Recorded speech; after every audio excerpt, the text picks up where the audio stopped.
Was the Lord Jesus Christ a Druid? Yeah.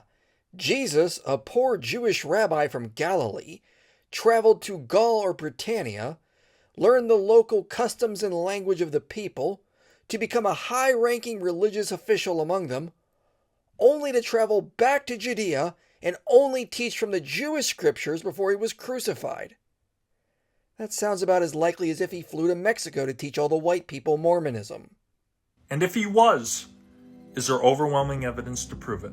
Well, overwhelming evidence would be multiple independent first-century sources indicating Jesus was a Druid. So what do you have?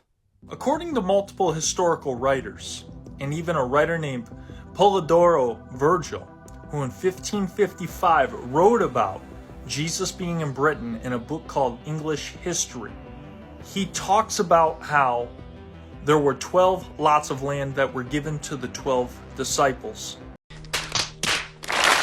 That's not how it works. That's not how any of this works. I literally can't even. Your evidence is one guy from the 1500s who said land was allotted to the 12 disciples. That's not overwhelming evidence. That's not even evidence. So I tried looking in Polydore Virgil's work and can't find where this is referenced. But using a guy that wrote 1500 years after Jesus walked the earth is not sufficient evidence. But by your own testimony, he only allegedly said the 12 disciples were allotted land. That's not the same as saying Jesus was a Druid. The only way a lot could be given to a disciple or a person is if they were a Druid.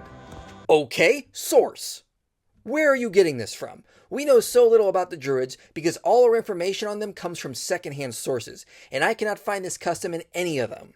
Julius Caesar said they determine almost all controversies, public and private, and help with disputes about inheritances and boundaries, but he does not say they allotted land. Pliny the Elder wrote they appreciated both the mistletoe and human sacrifice, but I cannot find one source saying that land had to be allotted by a Druid.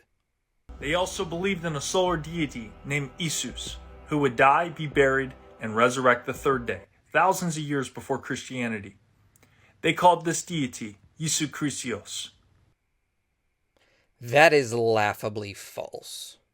Jesus Christ, the King of Kings and Lord of Lords, studied with the Druidic people, which historical and archaeological documents can point to.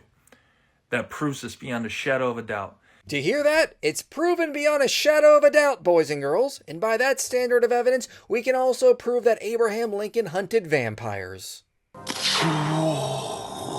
With all due respect, don't put this nonsense out unless you have sufficient evidence to back it.